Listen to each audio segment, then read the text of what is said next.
자, 신방수 세무사입니다. 이번 시간에는 이제 사업소득세 계산 구조에서 찾는 절세 방법 해가지고요. 어떻게 보면 좀 조합적인 어떤 그 관리 측면에서 제가 좀 몇 가지를 좀 설명드리도록 하겠습니다. 자, 우리 이런 이제 툴은 우리 그 교재에도 있어요, 책에도. 예, 그 자세한 것들 그 책을 보시면은 좀 도움이 되실 것 같아요. 자, 일단 여기 보시면은 사업소득세 계산 구조가 어떻게 해서 이제 사업소득세 계산 구조가 이렇게 형성되죠? 자, 매출액에서 그렇죠? 뭘 뺀다? 비용을 뺀다. 자, 매출에서 비용을 빼면은 그게 뭐예요, 이제? 뭐가 되죠? 이거 다 비용이고요. 빼게 되면은 예, 일단 회계상 이익이 나옵니다. 그렇죠? 자, 매출에서 비용을 빼면 회계상 이익이 나오고요. 여기서 세무 조정. 자, 회계하고 우리 세법이 이게 차이가 난 부분이 있어요. 이걸 조정을 해서 과세 소득 금액을 이렇게 계산합니다. 그래서 여기서 뭐 기본 공제 등을 갖다가 차감을 해가지고 과세 표준을 갖다 이렇게 산출하고요. 그다음에 여기에서 세를 곱해서 산출세를 갖다가 계산합니다. 그리고 여기에서 세액 공제하고 세액 감면 등등을 빼게 되면은 결정세액이 나오고요. 그다음에 가산세를 더하면은 그렇죠? 가산세 더하고 기납부세액 있죠. 우리가 이제 11월 달에 중간에 나온 세액이 있어요. 이런 거 다 차감하게 되면은 차감 납부세액이 된다. 자, 이런 구조 속에서 어떻게 하면 절세할 수 있는지를 갖다가 하나하나의 어떤 항목들을 찾아가게 되면은 병원 세무 관리는 다 되는 거예요. 이걸 조금 더 실무적으로 우리가 연장해 보면 상당히 이제 엑셀 같은 거 작성해 보면은 상당히 도움이 이제 될 겁니다. 뭐 이런 툴들은 뭐 사실은 또 제가 개발을 했다고 또 해도 과언이 아닐 것 같아요. 그렇죠? 자, 그러면 조금 세부적인 몇 가지 제가 이제 봐드릴게요.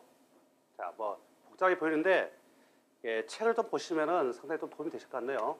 자, 매출액. 저 매출출 누락시 이제 세금 추징이 있긴 이거 세무 조사할 때 이제 1순위죠, 이거.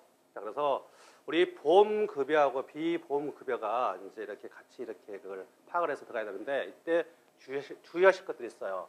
매출 관리라고 되어 있는데 중복 매출을 상당히 조심할 필요가 있다. 뭐 우리가 실무하다 보면은 카드 매출 같은 경우가 보통 이제 보험 쪽에서 카드 매출이 일어나고 비보험 쪽에서 발생하는데 이게 중복 매출이 이제 발생하는 경우가 있단 말이에요. 근데 이게 잘 구분이 안 돼요. 자, 이런 것들은 상당히 유의하셔야 필요가 있고요. 그 다음에 카드 매출에서 나온 지급 수수가 있는데, 그러니까 카드 수수가 있죠. 이것은 어디서 차감이 돼야 되냐면은 이 비용 쪽에서 차감이 돼야 되는데 그게 누락되는 경우가 상당히 많습니다. 그렇죠? 실무에서. 자, 아까 비용 쪽에 보시게 되면은 뭐 많죠. 예. 자, 우리 이제 매입비, 우리 뭐 이제 의약품 같은 거 있죠. 이런 것들. 예, 이게 지금 급격하게 작년에 비해서 매출이 이만큼 증가됐는데 이게 매출 원가는 그쵸? 재료비는 엄청 이렇게 늘어났어요. 그럼 이런 경우에는 과대 계상의 가능성이 있단 말이에요. 왜? 이익을 조절하기 위해서. 이런 것들은 상당히 나중에 문제됩니다. 그리고 우리 이제 의료업적 같은 경우는 이제 재고 관리를 갖다 보통 안 하시거든요. 근데 이것도 나중에 세무조사를 갖다 할 때는 재고가 상당히 중요한 것들이 있거든요. 치과 같은 경우는. 그런데 이게 잘못되어 있으면은 나중에 문제될 소지가 있어요. 자, 그리고 인건비 중에서는 이제 가공인건비, 근무하지도 않는 분들 급여 넣어가지고요 조사받는 경우가 있다. 이거 어떻게 적발되죠? 예, 그러면은 자, 그 사람이 받는 통장 그 부분하고 이 자료하고 일치가 되는지를 갖다 보고요. 그리고 직원분들한테 물어봐요. 연봉 얼마나 받고 있습니까? 이렇게 물어봅니다. 그래서 어떤 분들은 3천만 원입니다. 근데 이 계상되어 있는 것에서 5천만 원이에요. 그럼 뭐예요? 차익에 대해서는 가공 경비로 그렇게 해서 적시이 되는 거거든요. 이런 것들은 상당히 우리가 조금 유의하실 바에 있다. 자, 복리후생비, 가다 지출 시 가구 경비 혐의. 그래서 복리후생을 많이 떠는데요. 이거 인건비의 한 3분의 1이 넘어가면 상당히 나중에 문제됐어요. 여기 20% 됐는데 이 정도, 뭐 3분의 1 또는 20% 하면은 이건 가공 경비 계산 가능성이 높습니다. 자, 그 다음에 이제 뭐 교육훈련비, 여비, 교통비, 접대비, 병원에서 접대비 쓸 수 있나요? 예, 쓸 수 있다. 그렇죠. 없다고 하신 분도 있는데 뭐 있어요. 뭐 인정을 받을 수가 있어요. 그리고 골프장 이런 비용도 많이 이제 들어가 있는데 어떻습니까 이거? 참 이런 부분들은 참 아리까리하죠. 그래서 이런 것들은 뭐 소액인 경우는 넘어가는데 이게 너무 많다 그런 데가 있어요. 이런 것들은 조금 개인 경비를 갈려서 있기 때문에 한도 내에서 공제가 안 될 가능성이 있습니다. 인정이 안 될 가능성이 있어요. 그래서 적정하게 이렇게 넣으실 필요가 있겠다. 자, 그 다음에 감가상각 있죠. 감가상각비. 이거 다 아시죠? 이거 우리가 공부하셨는데 보통 보면은 이제 그 가짜 이제 자산을 등재해 가지고 감가상각하는 경우도 있을 수가 있고요. 그다음에 조금 뭐 하여튼 여기에 대해서는 금액이 크기 때문에 이제 여러 가지 각도에서 뭐 리스 자산이 잘 이렇게 상각되는지 등등 여러 가지가 있습니다. 그래서 이런 것들은 이제 취득가액 입증하는데 조금 도움이 좀 관심이 더 할 것 같고요. 특히 이제 이것도 많이 물어보세요. 그 인테리어 이제 우리 설치했을 때 세금 계산서를 안 받았어요. 그리고 그다음에 의료 장비 샀는데 세금에서 안 받는 경우 있잖아요. 이런 거 어떻게 할 거냐, 그렇죠?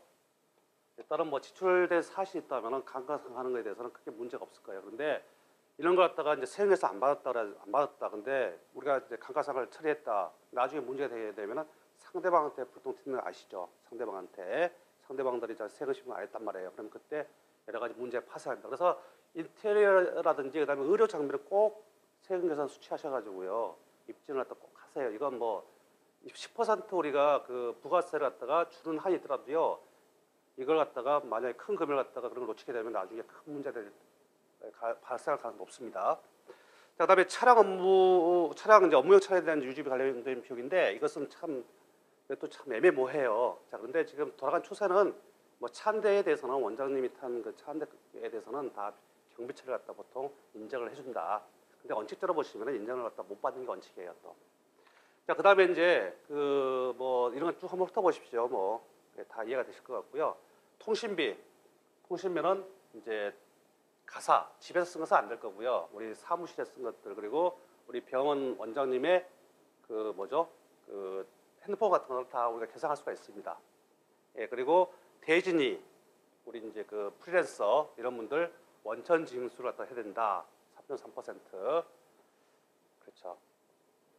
고용을 했다면은 이제 직원이겠죠. 근데 직원분을 갖다가 직원인데 이렇게 처리한 것들은 뭐 문제가 되더라도 그렇게 크게 되지 않죠. 왜냐하면 비용 처리도 똑같이 할 수 있는 거니까. 그래서 이런 것들은 그렇게 크게 문제가 되지는 않을 겁니다.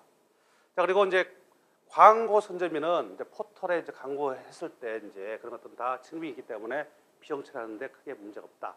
만약에 가짜 비용을 갖다가 계산했다. 광고회사하고 이렇게 짜가지고요. 이런 것들 다 들통납니다. 그렇게 하시면 안 될 거고요. 자, 그 다음에 이제 그 수선비, 도서인쇄비, 그다음 의료 소모품비, 무형자산 상각비 등등 이런 것들이 있다. 자, 그래서 이런 것들은 다 아실 거예요. 그렇죠? 상품권 얘기 나왔네요. 상품권 어떻게 처리할 수 있죠? 네, 이런 것도 우리가 상품권 구입해가지고요. 뭐 직원을 갖다 줬다 그러면 뭐예요? 공유생배 될 거고요. 그다음에 거래처 줬다 그러면 뭐가 돼요? 그건 또 접대비 될 거고요. 자, 그래서 상품권 또 많이 처리를 많이 해요. 근데 너무 금액이 크게 되면은 그 입증 문제 가지고 또 나중에 또 신랑이 벌이겠죠. 그래서 적정하게. 그렇죠. 자, 그다음에 기부금 같은 것들, 그렇죠? 뭐 다 영수증 가지고 처리하기 때문에 뭐 기부금은 근데 우리가 이 비용으로 처리할 수도 있고요. 비용으로 또는 소득 공제 항목으로 처리할 수가 있어요. 그래서 소득이 높으신 분들은 보통 비용 처리를 하시는 게 아마 도움이 되실 것 같다. 자, 그다음에 이자 비용. 자, 이자 비용은요. 일단 이게 상당히 중요해요. 자, 그래서 개원 초기에 내가 대출 받아가지고 이렇게 이자 계속 납부하신 분 있죠. 이런 분들은 비용 처리하는데 크게 문제 안 되실 거예요. 근데 중도에 내가 돈을 많이 벌고 있으면서도 불구하고 이제 운영 자금하기 위해서 이렇게 하시는 분 있죠. 이런 분들은 사실상 인정받기 힘들어요. 그렇죠? 왜? 업무의 가능성하고 이게 그 조금 관계가 없기 때문에 그렇죠. 입증하기 힘들어요. 개원 초기에 있던 것들 정도 비용 처리하면 될 것 같고요. 그다음에 공동 개원을 할 때는 어떻습니까? 개원 초기에 공동 개원하면서 대출 받아서 하시는 분 있죠. 이런 분들은 비용 처리가 안 된다고 이렇게 얘기가 나와 있는데 이것도 참 전문가들하고 좀 같이 상의를 하실 것 같고요. 물론 나중에 공동 개원을 한 뒤에 차입을 통해서 이제 뭐 운영 자금 쓰신 분들은 비용 처리를 할 수가 있을 겁니다. 그래서 이 대출 비용은 조금 잘 처리가 돼야 될 것 같아요. 애매모호하게 처리하게 되면 나중에 부인당할 가능성이 아주 높습니다. 자, 그래서 이제 회계상 이익이 나왔죠. 아, 그래서 내가 1억을 벌었어. 그렇죠. 1억이 이제 이익이야. 근데 이제 이 중에서 세법을 위배한 것들이 있을 수가 있어요. 우리 접대비 같은 경우는 한도가 있죠. 우리가 얼마예요? 보통 한 1,800만 원 정도 받을 수가 있는데 접대비로 갖다 계산 금액이 한 2천만 원이에요. 그럼 한도 초과분에 대해서는 비용을 인정을 못 받죠. 그런 것들이 여기가 플러스가 되는 거예요. 얼마가? 200만 원이. 그럼 이게 뭐예요? 가소소득이 늘어난다. 그렇죠? 왜? 이런 차이가 발생하죠. 우리 회계하고요, 우리 세무는 목적 자체가 다르기 때문에 이런 차이가 발생할 가능성이 있어요. 이건 어디서 이 업무를 해요? 세무회계 사무부서에서 합니다. 이거.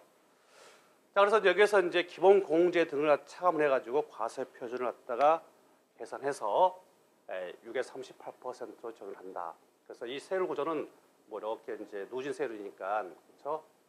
뭐 1억 5천까지는 이제 뭐 한 35% 이하로 떨어지지만 1억 5천 넘어가면은 38% 올라간다. 그래서 지금 성형외과라든지 뭐 안과, 치과 돈 조금 버신 분들은 전부 다 38%까지 치고 올라가요. 그 세금 부담이 상당히 커집니다. 뭐 저도 뭐 병원을 좀 많이 맡고 있지만 우리 정말 세금 너무 많아요. 몇 천만 원, 억도 내신 분 계시고요. 수억 내신 분 계시고 상당히 많습니다. 근데 어떻게 해요? 안 내시면 또 이제 세무조사 이런 것들이 많이 나오니까 그렇죠?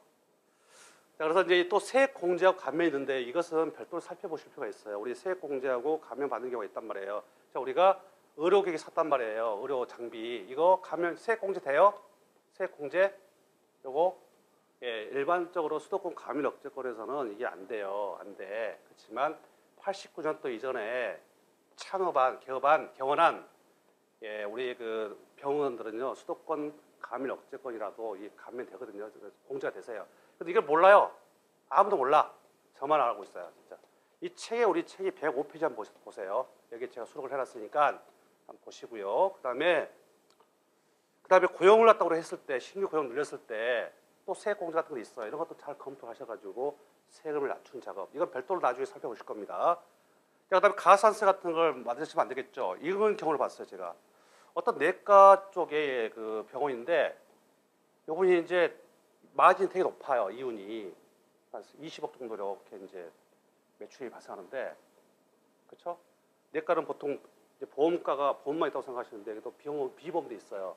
근데 하도 이제 세금이 이제 많다 보니까 이익이 많이 나고 하니까 매출을 막 누락시켰어요.